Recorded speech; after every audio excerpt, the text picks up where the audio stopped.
good old Jimmy Buckets.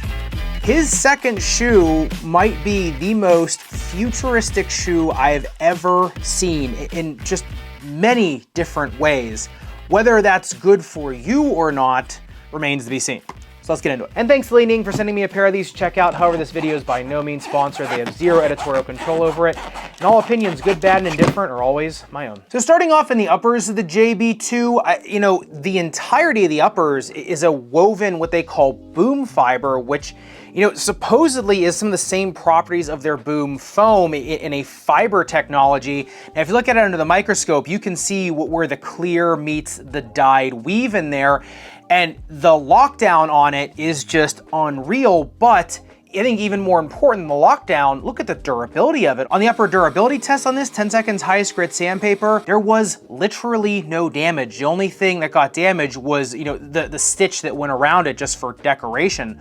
So, I mean, in terms of dragging or sliding, I've never seen a woven upper like this do this well, especially this open pored of an upper, right? So, you go up into the tongue and that's got a lot of pores in it as well. The tongue is a little bit extra long. It is a little bit thin, but because the lace line allows the laces to lay a little bit more horizontal, you don't get any irritation over the dorsum of your foot. And that lace line is actually reinforced from below with some TPU in there, which I really like. The actual lace eyelets aren't, they're still fabric, but behind them are reinforced. So the lockdown is very secure around your midfoot. Now, as you go into the rear foot, yeah, it is between that low and mid collar, and you do get this really substantial TPU heel counter that goes around here into another lateral stabilizer. But I will say though that until this does break in the midsole, you do get a little bit of slippage, not enough to where you feel like your heel's gonna come out of the shoe, but there is play back there. And that is common on a lot of shoes that do have these really hard external heel counters, just because you can't lock it down crazily until the midsole allows you. But I think the most impressive thing about the uppers is, yeah, they are super strong, super abrasion resistant,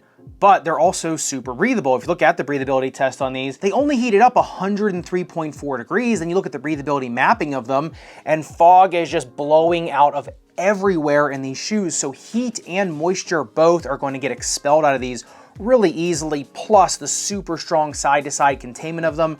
Really in the uppers, except for the initial heel slippage in them, I really can't find much fault. But I think where the episode of the Jetsons really starts is in the midsole. Now, in Jimmy Butler's first shoe, you had more of a ground contact foam on the outside, right? That was a lot of the outsole, so it was more of an indoor shoe.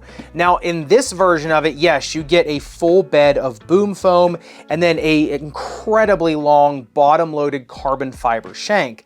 However, when you look at the rear foot, there is some thickness there underneath of that shank. That is a super critical foam back there that goes all the way into, honestly, the junction of the mid and forefoot of the shoe. Now, that does create some tread, which we'll talk about in a second in the outsole, but it also is an incredibly bouncy foam underfoot. It really does feel like a spring underneath of you, almost as much as the boom foam. These things had an insane amount of rebound, whether it be in the heel, midfoot, or the forefoot that you were crash landing on, especially when you were taking a full stride, getting that foam in the back, plus the carbon fiber shank, and then just the boom foam throughout the entire shoe. These things would just pick up speed like you would not believe. Look at the bounce height test on this, really only 37 centimeters in the heel and then 44 in the forefoot, which, to me, it didn't really show the full potential of the shoe. Overall, you got 40.5 centimeters on average of bounce height, which I do think is pretty good. It's just that the way these things kick in when you actually are putting energy into them and when you actually have these on a hardwood court is just unlike any other shoe that I have put on, especially also when it comes to the grip of them. And just one more thing on the midsole. If you look, I never talk about removable insoles unless it's a really premium Ortholite one, but this is a 2-layer foam removable insole with some pores here for breathing. You look in here, it's these razor patterns that go into the sulcus of your toes as well as metatarsal heads, so it gives a lot of tactile sensation underneath of them and just puts a little bit more foam between you and the ground up in the ball of your foot where you would really need it. But I would say just the feeling, the sensation underneath of it, very tactile, very buttery under there. So like I said, it will bottom after a while, but a really nice, just kind of really thoughtful touch on the removable insole, and something I just really had to make mention of. So like I was talking about with the foam in the rear foot, if you look at the outsole setup, the foam in the rear foot sets up the posterior portion of the tread. That is a ground-facing foam, right? So you have these triangular cutouts in there, really thick, you know, like almost like a foam rubber setup, right? But it is foam. And you go into the forefoot, and you've got this new Li-Ning rubber technology in there, which is also just pretty flat, triangular patterns, really thin, flat rubber pieces out there. So you would think that this would not give a ton of really crazy grip and traction. However, if you look at the grip test ramp, we have a new winner in terms of grip. This thing did not slip until 50 degrees, which blew the Curry flow line out of the water, which is the previous winner on that one. These things just, and also on court, I mean, they're silent, number one, on a hardwood court, but they also just don't move. I mean, there is just no getting these things to slip underneath of you. They also don't pick up all that much dust either. With how wide this tread is, there's just nowhere for the dust to go. The crazy thing though is, I mean, remember, we've seen good gripping rubber before. We've seen ground contact foam before, right? What we haven't seen before is a rubber with this soft of a compound do this well in terms of abrasion resistance. So the durometer of the forefoot comes in at a 12.5. The rear foot comes in at an 8, right? You look at the outsole durability test on this though, 10 seconds highest grit sandpaper, not even a millimeter of damage on either one of these. Now remember, an outdoor really gritty court's gonna get into this, right, this foam. Once it gets hold of it, it's gonna start to wear it down. Plus, this tread is very flat, right? Yes, large surface area treads do fantastic outdoors, but it still has to have some depth, right? There's also be some chunk to it. So really this is, you know, in terms of the profile of the shoe, it's meant for indoor courts, rubberized and hardwood. So, I mean, I just can't get over how soft the rubber is for how abrasion resistant it is. I think for indoor courts, I think these are probably gonna be one of the most durable shoes you can get, and that's with a shoe that has ground-facing rubber, which is crazy. Look at the speed ratio on these, comes in at a 2.72 and then kicks up to a 3.02 with that shank score, which is really where I think these belong. The first step launch on them is tremendous. The grip on them is outstanding, right? So you can get off the blocks really easily.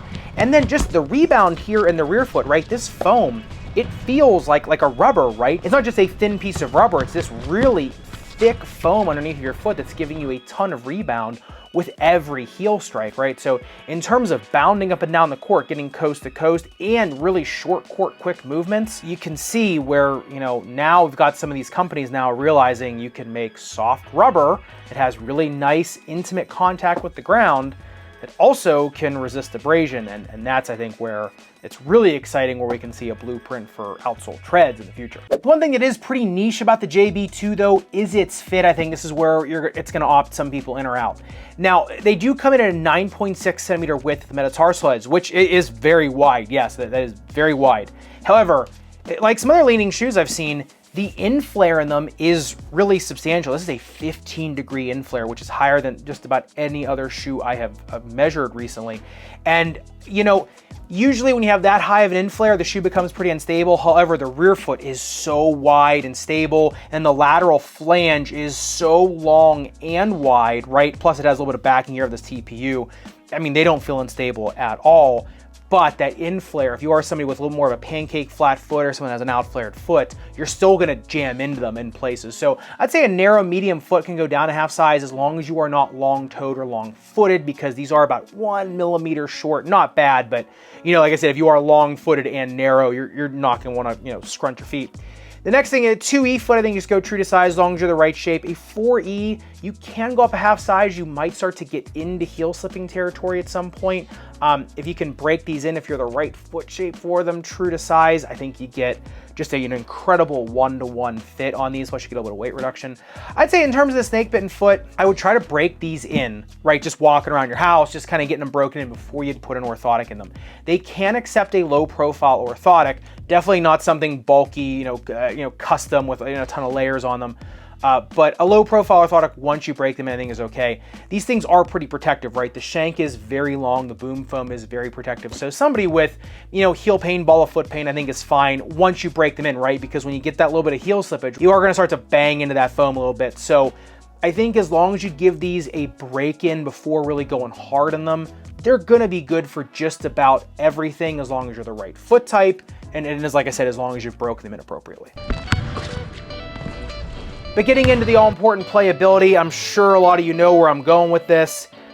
You know, even for short, quick bursts, speed in a contained area, really quick footwork, and getting up into the air, these things were just out of this world. Yeah, they are a little bit bottom heavy in the rear foot because of the supercritical foam back here creating the outsole tread. It does have to be pretty thick back there. So you are gonna get a little bit of heft back there, but for what the shoe gives you back, I mean, you barely notice it. It's crazy. Plus, with just the really just unbelievable tactile feel these have in them, it's hard to find fault in their playability, honestly. I mean, when I was testing these out, I had just gotten off a plane all day long. I was groggy, tired, legs weren't moving too well. I still felt super fresh in these. I still feel like I could do some interesting things in them.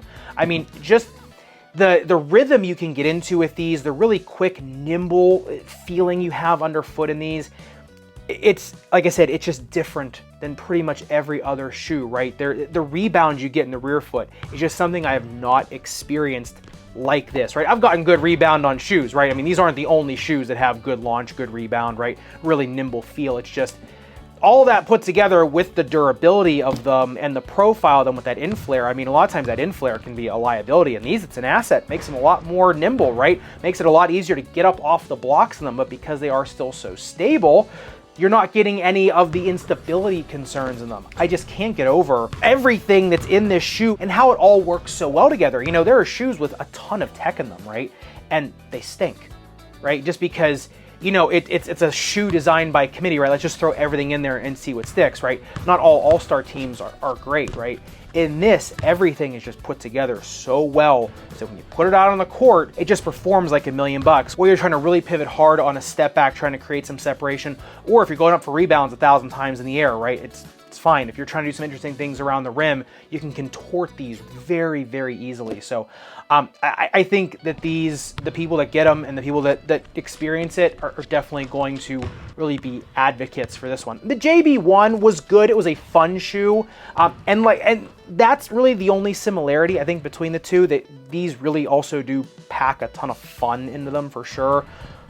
But the JB2 from the JB1 is, you know, like going from AAU to the NBA, right? I mean, it's just a different, you know, it's just a completely different experience. So I'd love to hear your thoughts in the comments down below, especially if you've tried these or if you want to get them on foot. My cousin Mark is a huge Jimmy Butler fan, and I thought that the JB2 was going to be a drop-in, and I wasn't going to cut them open and give them to him. And here we are, one of the craziest shoes I've ever seen, and now he doesn't get these. So sorry, Mark, but had to be done. So if you do want to see another sibling to the Li-Ning JB2 gun and knife, the Way of Wade Fission 9, also make sure you click into this video up above and subscribe down below. Respect your rubber and foam. I'll see you somewhere in the Sneakerverse.